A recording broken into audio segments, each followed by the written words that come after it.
Hey, good morning, everyone. 7 a.m. Welcome.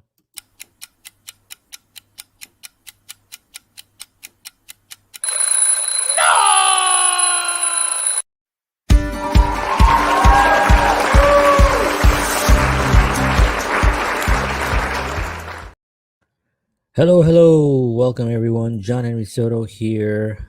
Um, I'm excited about talking about what I'm going to talk about today. Um, it's actually a something that probably should have happened a few years ago, but maybe not.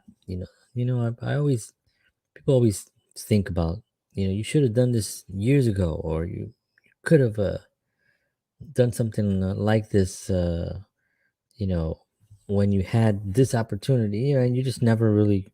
I always think, I wasn't ready at that moment, because if I was ready at that moment, I would have just done it at that moment. But something in me did not get me there. It wasn't certainly procrastination, because I don't procrastinate. Um, I'm a pretty industrious guy. I like to do things, and this was one of those things that it was sort of an aha moment, or a duh moment, basically, when I realized what a great idea this would be, or just a fun idea. I mean, because this past week, I think I spoke a lot about what I'm going to talk about today, sort of in almost encompassing the whole week information of getting things done, you know, not waiting, you know, taking risks, all those things that I talked about this past week. I think they all kind of fall into play today. And but one of them was always have fun, right? That's always I always end any list, or any type of suggestions that I'm giving, or anything that I'm discussing. At the end of the day, it's just about having fun, right? I mean, because you're here for in these bodies for a speck of time. It's a very short amount of time when you think about it. uh you know if you're lucky and you live to be 90, or even 100 years is beep. It's very, very quick, right? I've lived over half that already, right? So when you think about it, you know, why not just enjoy the time that you're here, help others, get people to try to help others, and devote your life to that, you know? And so I always end with have fun. Whatever it is you're doing, just have fun, you know? If you're getting up in the morning hating where you have to go, or the people that you have to be around, then you have to sit down. You got to figure out, okay, how much money do I need to survive? What else can I do to get that money legally? And what steps do I have to take on a daily basis to get me closer to what it is that I really want to be doing, or at least leaving where I want to go, maybe going somewhere else. Maybe you're doing the same exact job, but in a somewhere else. If you're in a toxic environment, that's really uh sad, right? And you want to get out of there. So you need to find steps to do that. Find out exactly what you want to do, and then reverse engineer what the steps that you need to get to that point. Now, I'm excited because about a month ago, no, more than a month ago now, a month and a half ago, maybe 2 months, my cousin, George Batista, who I grew up with, and we played in a band together. He was the first musician that I really played with, and I was his first musician that we played. He played the drums. I was with him when he bought his first drum set. I remember setting up his drum set, and I sort of like knew how they go just from seeing a lot of videos and stuff on MTV, I guess, and seeing the toms go up here. The snare should be somewhere down here, and I remember helping him set him up in his room.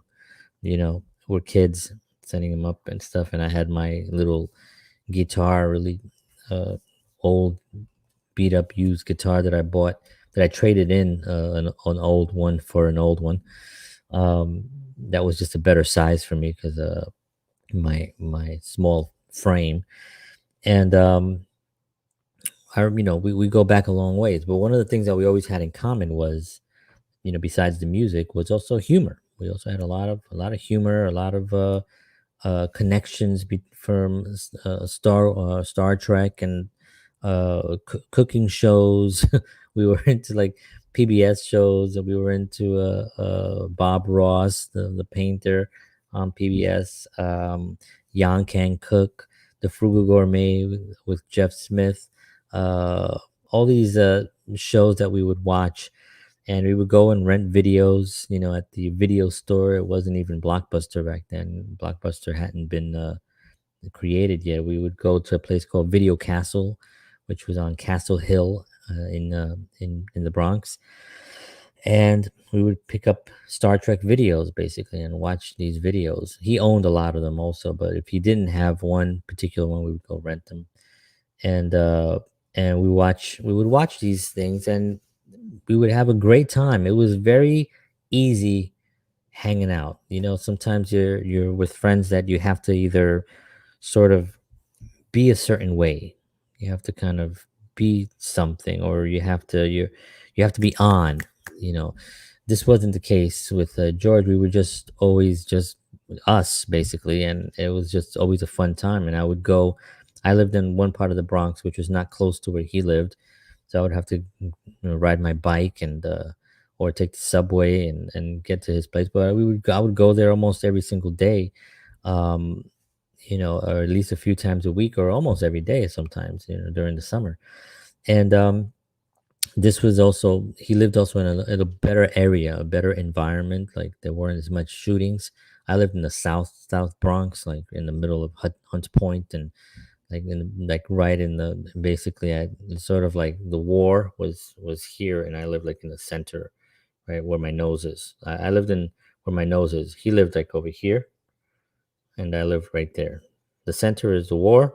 He lived over here, so I would ride my bike from nose to nose, and just hang out with George. And so we had this kind of a friendship, aside from being cousins.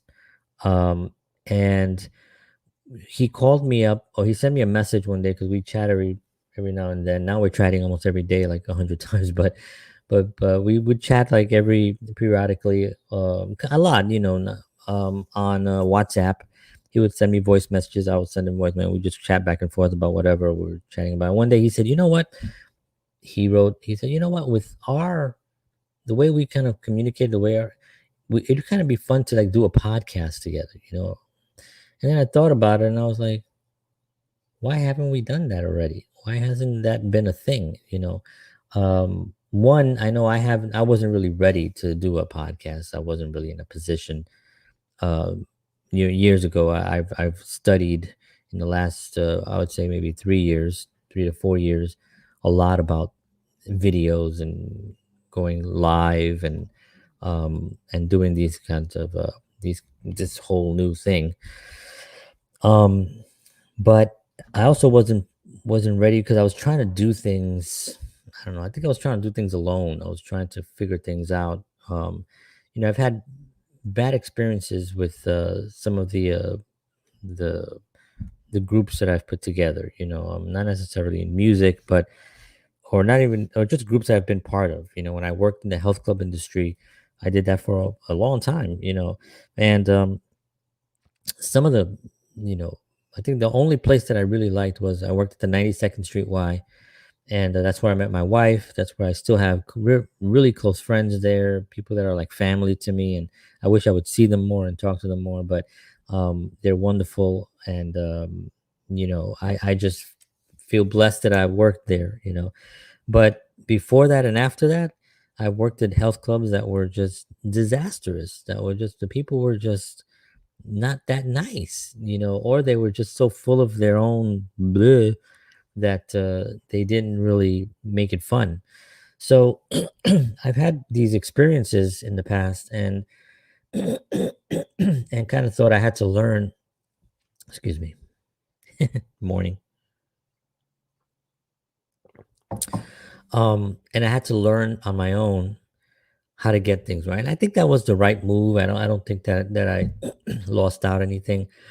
I don't think I lost out anything, but I do feel that now one of the things that I enjoy is when I'm interviewing someone on the other show that I did was I really enjoyed that back and forth. Now there was a little bit of a limit, I was limited in how much I can actually throw into the conversation because really the show was about my guest and I wanted them to shine and I wanted their information to get out and I wanted to ask them questions. So it was really difficult for me to throw in my 2 cents and I did throw in a few, 1 cent here and there, but in order to throw the whole 2 cents, I'd have to take a little bit more time and I didn't want to do that with the guests. So when I started talking or thinking about this, what George had said, I thought, oh, this might be good because then I can really be free. I can communicate more. I could express myself. I could say those things that pop into my head that I sometimes hold back on because I don't want to take the conversation into another direction, um, or at least into the direction pointing towards me because it's not about me. And I thought this would be a good idea for me to trade off in a conversation with something. Now, George is not experienced in doing these kind of things, and he does express that to me, and he's done great though. I mean, he's done fantastic in the first 2 episodes.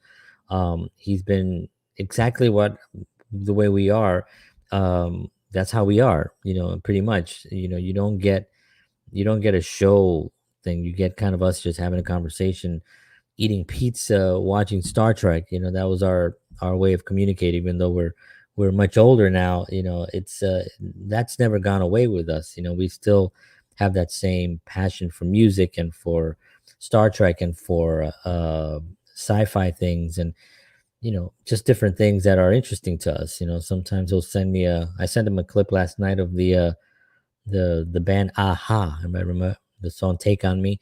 Well, there was a version that they did in 2017 where it was like a ballady, very slow acoustic version of the song, and I thought it was beautiful. And I never really heard the lyrics until I really heard that video. So I sent it to him last night, so we are talking about that. But that's kind of like our relationship. That's kind of like what we do. So after that came about, I thought, okay, you know what? Why don't we just do this? And I have enough experience setting all this stuff up that I can get it done fairly quickly. So I told him my ideas. We threw some names back and forth.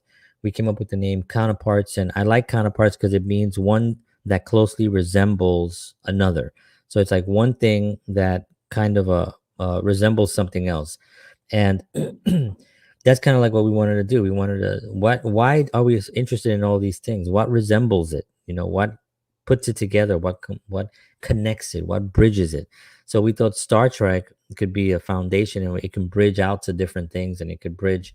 We talk about sometimes we're talking about Star Trek, and suddenly we're talking about Khan, right? Who played Ricardo Montalban, who played Khan, and then we'll branch into talking about Fantasy Island, and we'll talking about Fantasy Island and Tattoo. I'm sure he's tall, Mr. Rourke and Tattoo, right? And we would have these, and then we would just branch out into stuff. So I thought it was an interesting idea to just do something that will give value to people on Star Trek and really give some insight into some of the episodes that we love and the directors and how they were shot and the stories and who wrote them and Gene Roddenberry, the creator, and the chemistry between that cast and talk about chemistry and really branch out into a lot of things and use that as a foundation. So I got excited. I was like, ooh. So we came up with the name Counterparts, the Counterparts Show.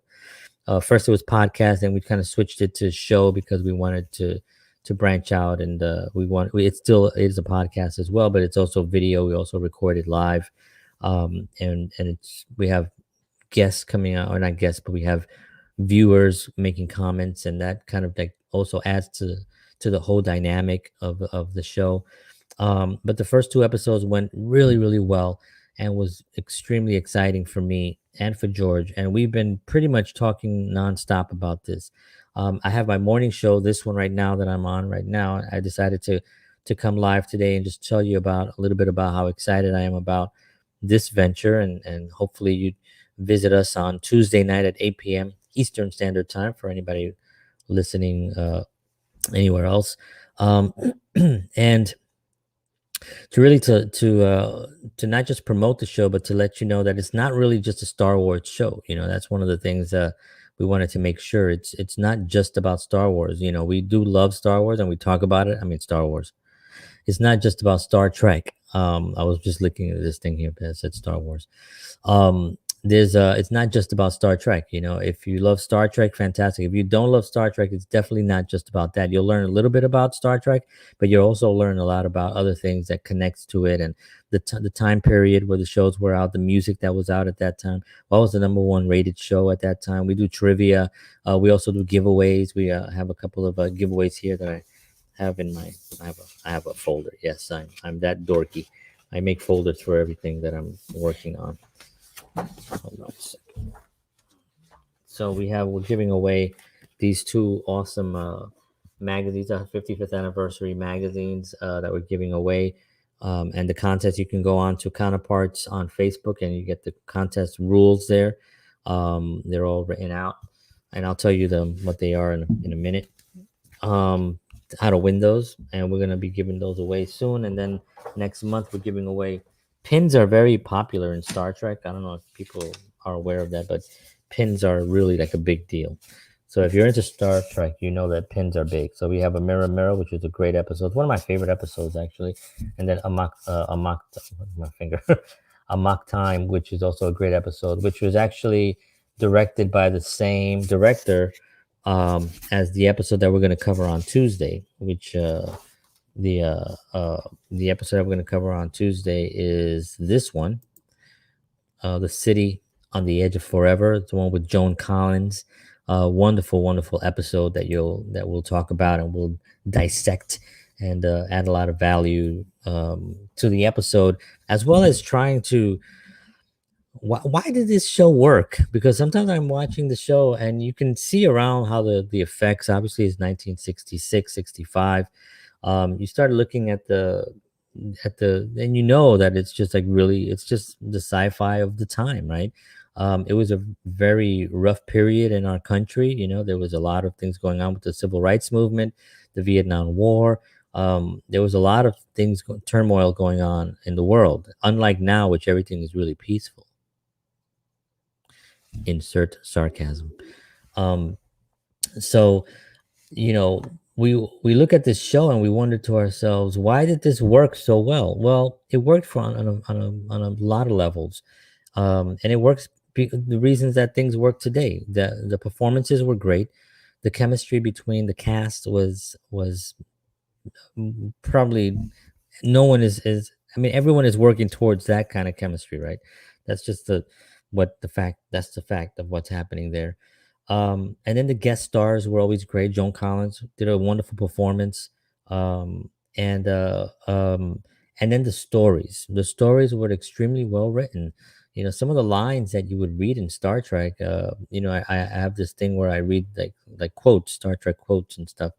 And you read some of these lines and I'm just like, wow, that's like so profound. I'm just like, man, it's like, can't believe, and I'll go in to see who wrote the script, and I'll start following that writer and see, wow, that writer has really had a good sense of understanding.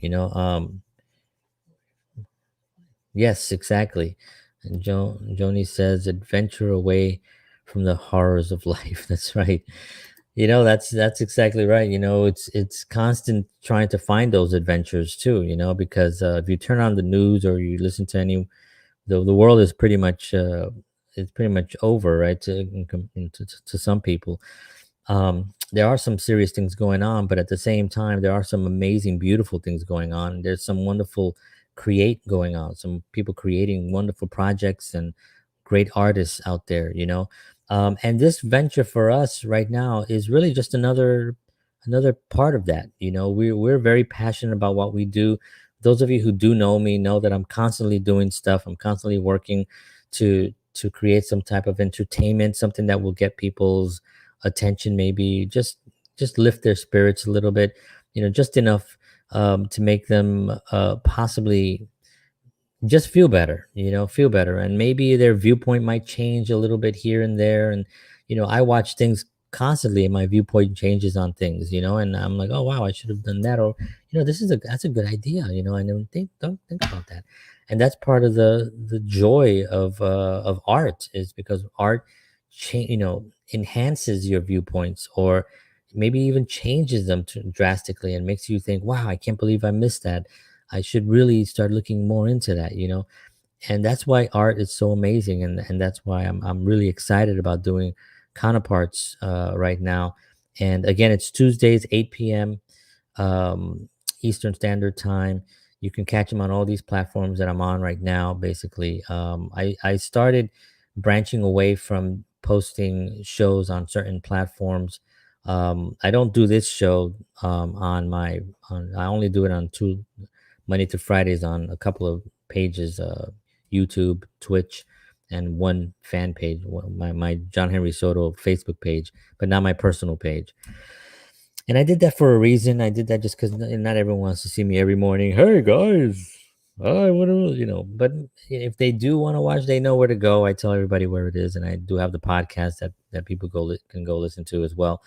But Counterparts, I think, is a little bit different. I think it's going to be something that I'm going to really work on. George and I really have we've committed to doing it. And it was sort of like he made a good point yesterday, about how, when we started playing music, it was really just us two. We didn't have any other outside entities trying to direct us into a certain way. And we learned to play very quickly together, by the way. I would say in 6 months we were playing and jamming with people that were kind of looking at us like, how did that, they didn't know how to play like last summer, and now here we are on the holidays, Thanksgiving and Christmas, and now we're like a phenomenal duo, and that really happened because we played every day.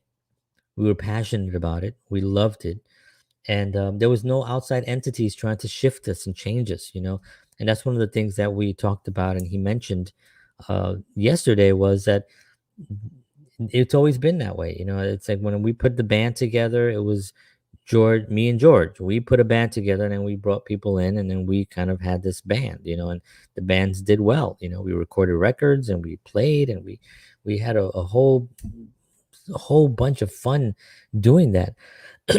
So this is the same kind of thing. So we're like, oh wow, this is a great idea, And plus, I have a lot of experience doing the videos and doing the live streams and doing the back end stuff, like all this. Um, all this stuff here that I do, like this right here. This is all my little create here, on Canva, basically. I'm not a graphic designer, but I throw these together just to promote the show, and all these things that I put together, for the past all my shows and stuff were really just me sitting here figuring it out. And I could do it so quickly now that I could throw it together, upload it to the site, get my StreamYard, get the show ready, do my research on my show. We already have our research for our show. We have our outline for the show. I got all my notes for the show. We have we have all the gifts that we're going to talk about. Oh yeah, let me just talk about the how you can win. So George and I picked a date. It's in my folder. We wrote it in marker. It's a date and a time from now till about 2 weeks from now. And all you have to do is you have to go on to Counterparts, which is basically just, you can go right here to let's see if I have it in here. Actually, I might have it in here. Yeah, you can go to counterparts podcast.com, or you can also go to counterparts show.com as well. Let me see if I spelled that right. I think that's right. You can go to counterpartsshow.com, any of those two sites. And there you'll be able to go to our page, which is which is basically just takes you to the Facebook page of, we don't have an official site just yet, a website, I should say, but it'll take you to the show, to where the show is actually going to air. And right there, just make a comment on any picture, any video, anything that you see, make a comment. When that date comes along and that exact time, we're going to go to our page and we're going to see who made the last comment that's closest to that time and date.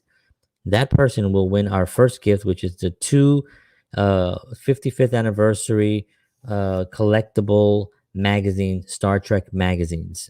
These are fantastic. They're full of amazing photos and wonderful stories. They have some behind the scenes stuff there with some of the directors. There's Gene Roddenberry on the top. There's Mr. William Shatner, who will be 90 years old, by the way, and he's celebrating in with a Star Trek theme party, which is really exciting. 90 years old, Mr. William Shatner, still working, still fully alert, still working. He's got a show out now that he talks about mysterious things that we do not know. I think anyway. That's my little bad impression of William Shatner. All right, folks. So want to thank everybody for tuning in. I hope you can really tune in to our show Counterparts again, 8 p.m. live on all these Facebook pages. If you can see this, we'll be live on these pages on Tuesday night, and we're looking forward to.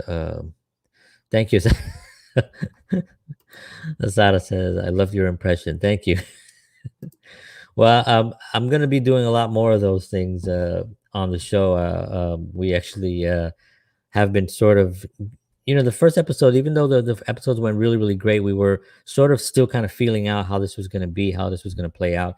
And then now we were talking about it the other day, and I was kind of thinking, it's just kind of like you and I talking. The only difference is that there are people listening, and that's pretty much the only difference. And so it's pretty cool. But thank you, Asada. I appreciate that. Appreciate your comments. So you're going to be hearing a lot of more of that. We're going to be hearing a lot of impressions. I do impressions. I don't do a lot of them, but the ones I do, I do, some impressions. So we're gonna be having some fun. All right, folks. Thank you very much. Thank you. You're one of my favorite funny people, Asada says. That is so sweet. I appreciate you very much, Asada. If you want to know about Bitcoin, Asada's the one. She lives and breathes. She wrote a book on Bitcoin. I'm actually a part of her organization as well on Bitcoin. I'm in Bitcoin myself. I've made money, like literally, I would say I've made thousands of dollars so far on Bitcoin, just being part of it. So she's definitely awesome. And the fact that she thinks I'm one of her funny people, yo, she's the best in the world, yo. Anyway, all right. Thank you, everybody, for tuning in. I appreciate y'all. Have a wonderful weekend. I will see you Monday morning at 7 a.m. Make today great. Love the things that you do. Take care of yourselves. And as always, peace.